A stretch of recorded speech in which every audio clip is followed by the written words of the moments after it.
Hi, I'm Gina Palacio, and I'm with Level and True Accounting Services, LLC. I've been doing accounting and bookkeeping and tax work for 22 years now, and 17 of those years I've worked for myself.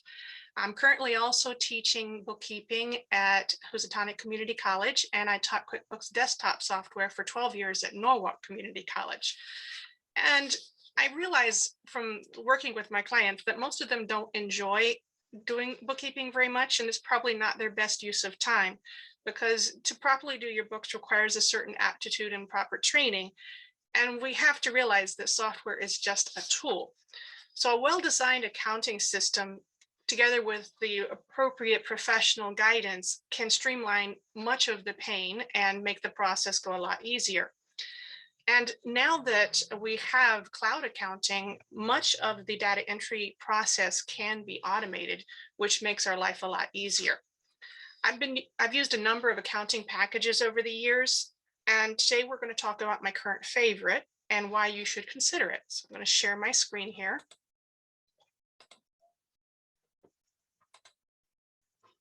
And there we go. Automating your accounting in the cloud with Xero. So when I started first doing bookkeeping, pretty much everything was on the desktop. And many people feel much more comfortable with desktop software. And they might ask, well, why would I want to go to the cloud? Is it safe? Is it, is it too expensive? Well, the problem with desktop software, even though it works just fine, is that back when I started with desktop software, I pretty much had to go on site to be able to support my clients. Everything was paper-based.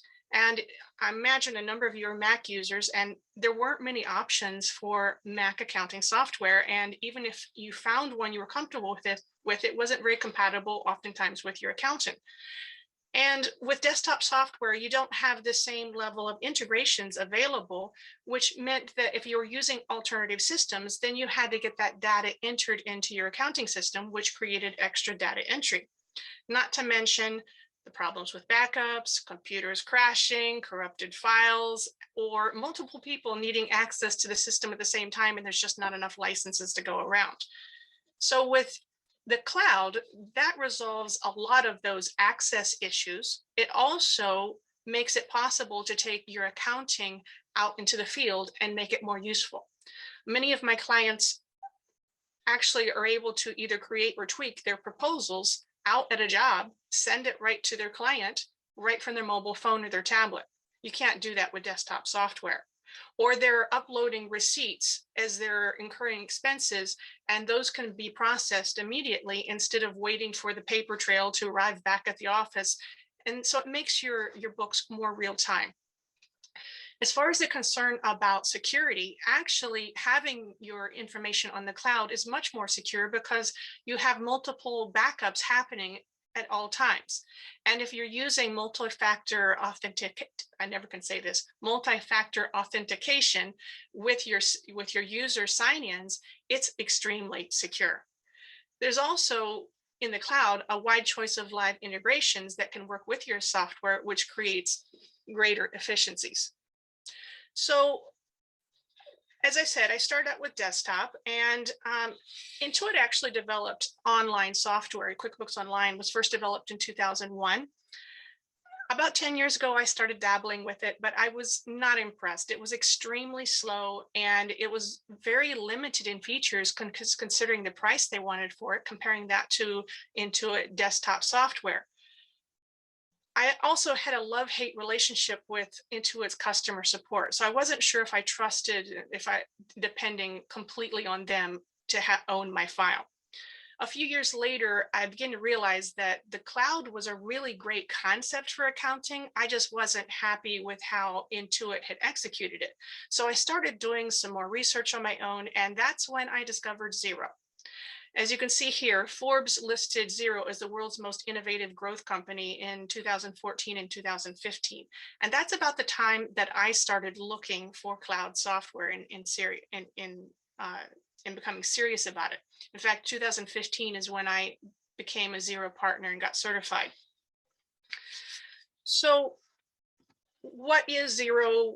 Where is it from? Can you trust it? Well, Xero was developed in New Zealand in 2006. It's listed on the Australian Securities Exchange, and it's currently got over 2 million global subscribers. So it's a major player in the online accounting field. So even though in this country it's not that well known, globally it is. To put it into perspective, QuickBooks Online has about 4 million users right now, but most of those are in the US.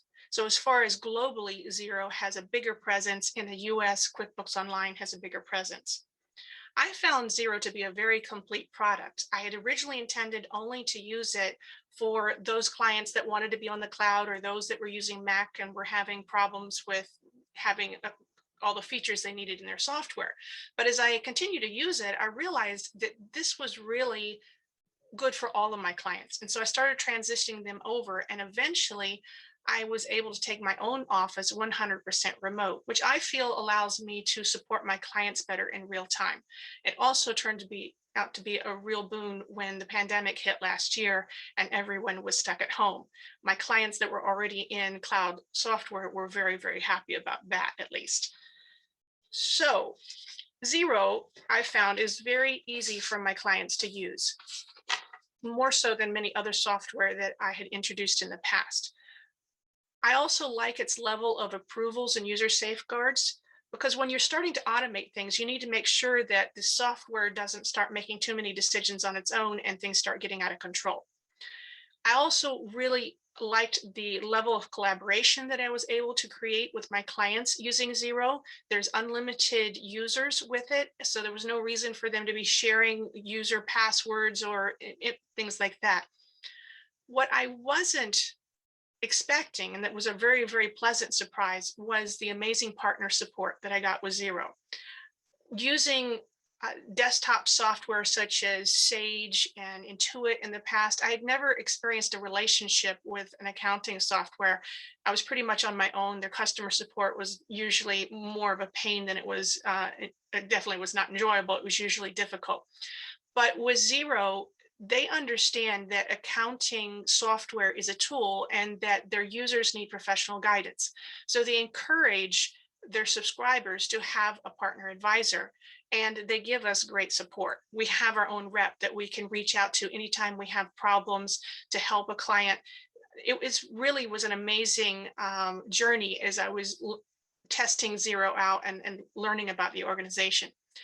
Something else that I really like about Xero is the excellent choice of integrations. And one of my favorites is a very basic one: CSV templates. If I can get information into Excel or into Google Sheets, I can get it into Xero. This is really handy when I'm doing conversions, but also for some of my clients that have a lot of data that they're trying to enter, perhaps invoicing or billing, and they have a great amount of information that needs to be entered all at once. If we can get it into a spreadsheet, we can upload it into Xero and we're ready to go. But the real key to the automation in Xero is the real-time bank feeds. And that's what I would like to demonstrate today, and because I think that the product speaks for itself. So over here is the demo company, which is something that if you have a Xero subscription, you can access and play around with. The dashboard has pretty much everything you need for your accounting system. On your left-hand side here, we have our bank accounts, which would also include our credit cards. So whatever bank accounts and credit cards would be listed here, and hopefully we would have live feeds for those. Xero can be used without a live feed, and sometimes you don't have a choice because of the bank that you're working with. Some of the small local banks don't have as good of feeds, but there are ways around that. It's just not quite as live. You can either upload a PDF of a bank statement and create a feed, or you can perhaps download a CSV file from your bank. But having a live feed really makes Xero efficient. Now, on the right-hand side, we have our accounts receivable and our accounts payable. So our invoices and our bills. And right from the dashboard, we can reach in and we can look at, for instance, we have, according to this, 9 awaiting payments. So here are the invoices that people owe us money on. You can see the red ones. Well, we need to collect on those. I can click right in, for instance, to this one on Ridgeway University, and I can see what this invoice has. Now, the Xero is really set up to be used online. It's very, very friendly to everything that's digital.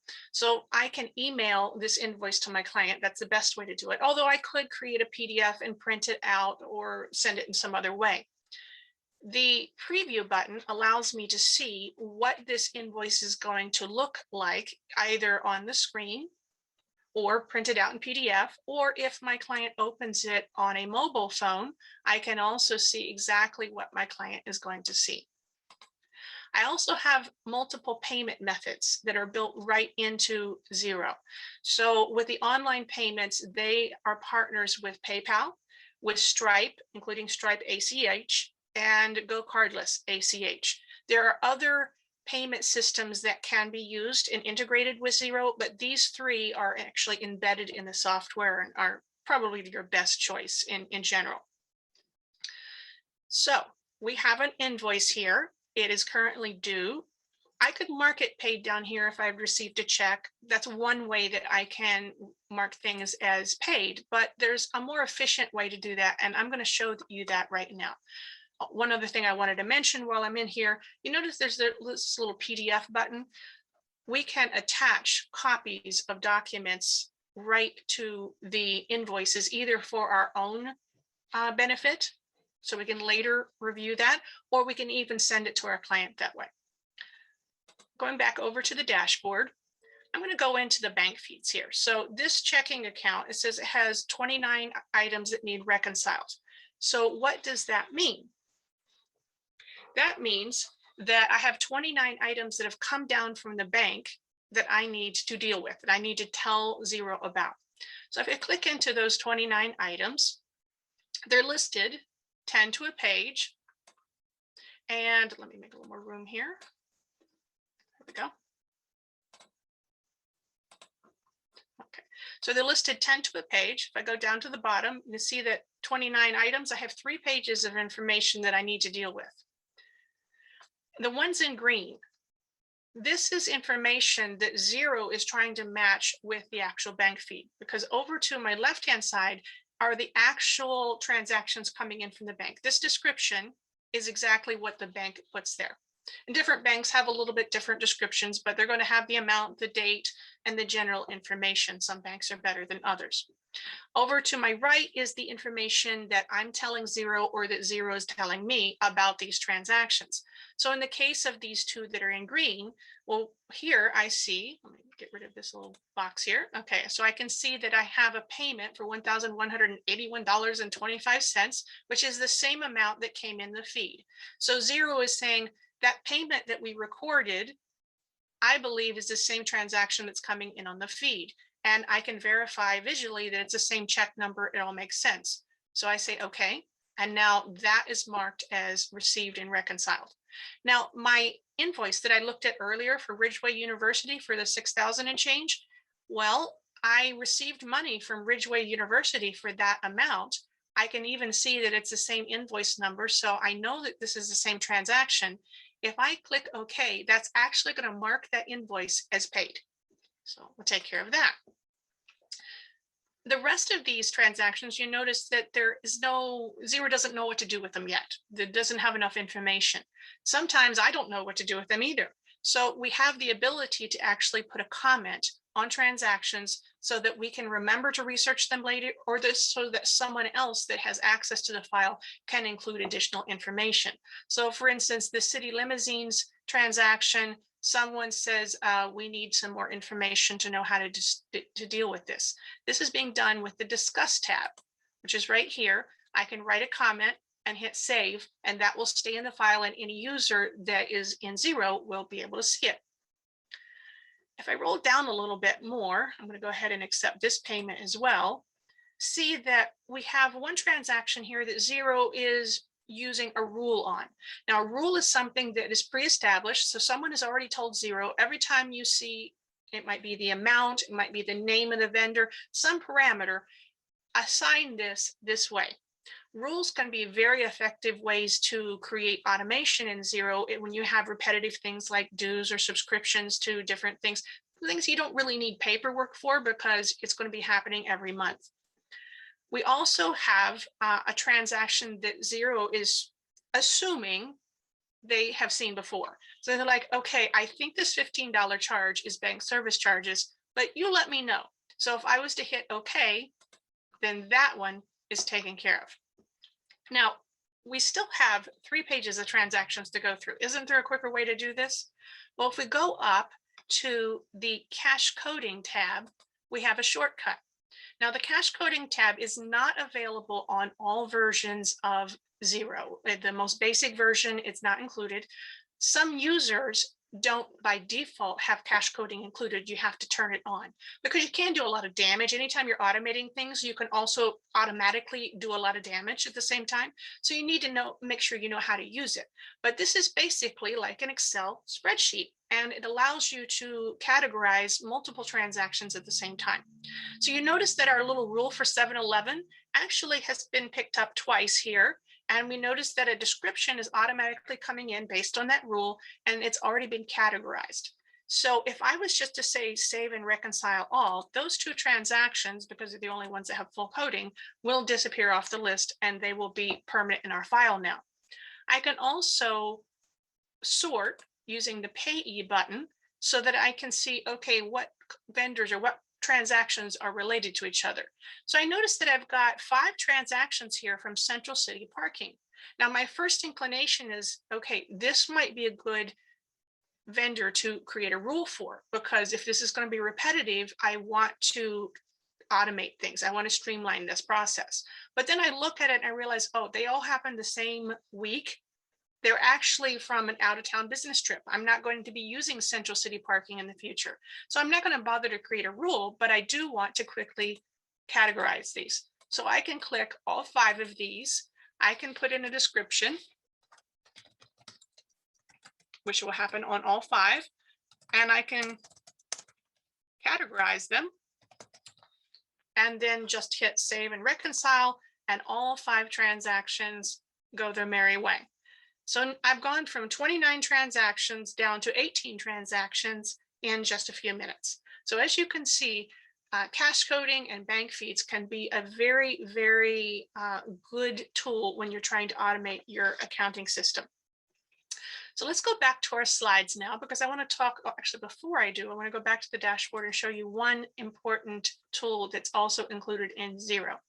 Under the demo company menu, there's something called Files. And Files is basically an online digital filing cabinet. So you can create folders and you can put these documents here, whether they be bills that need to be paid, receipts, and you can actually attach them to the transactions they're related to, or you can even use Xero's files to create those transactions from start. You can email information into, there's different ways you can upload, or you can email these documents into Xero and then process them from there. And having everything in one place really makes this remote accounting system so much more useful. But talking about useful tools, besides what it just comes in the box in Xero, there are some really great integrations that you will want to also consider. So there's 3 areas I'm going to talk about right now, and that's document retrieval and storage, collecting and making payments, and payroll and time tracking. So let's look at the document retrieval and storage. Now, we just looked at files in Xero.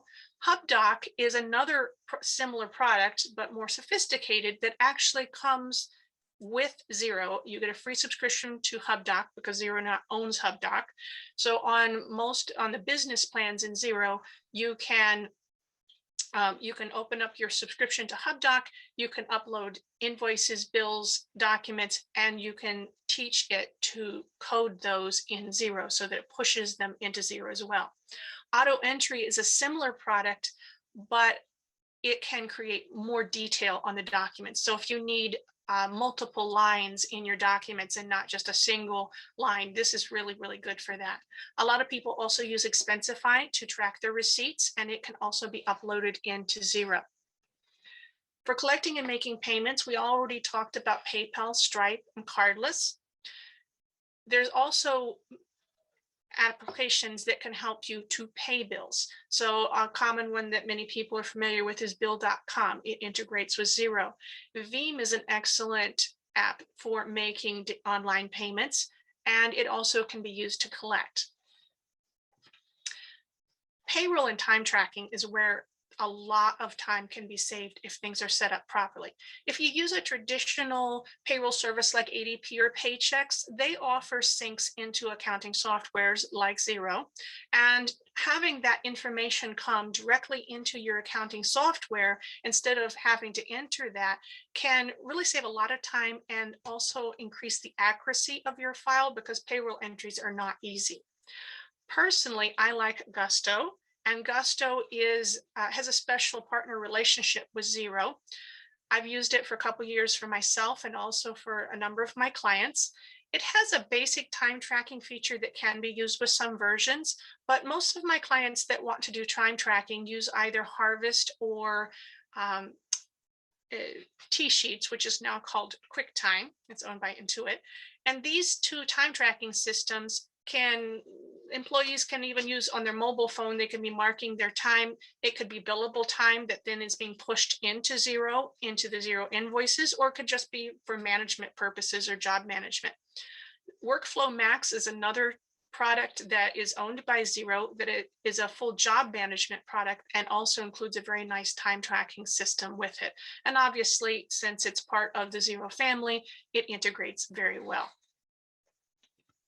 If you are already a Xero user, or if you're contemplating using Xero, I highly recommend you check out my website, because I have a lot of information about Xero on the website, and I also have a blog that includes Xero tips. Here are 4 articles that I suggest you check out. The top 2 are shortcuts for using Xero in general. The article to the bottom left is a nice review of Xero Files and Hubdock. And then the article to the right bottom is actually a series of 4 articles about using bank feeds. And if you're interested in learning how to use cash coding better, there's an excellent article in that series about cash coding, and it's been pretty popular. So that pretty much takes care of my demo, but I'm sure that you have questions. Does anybody want to ask a question?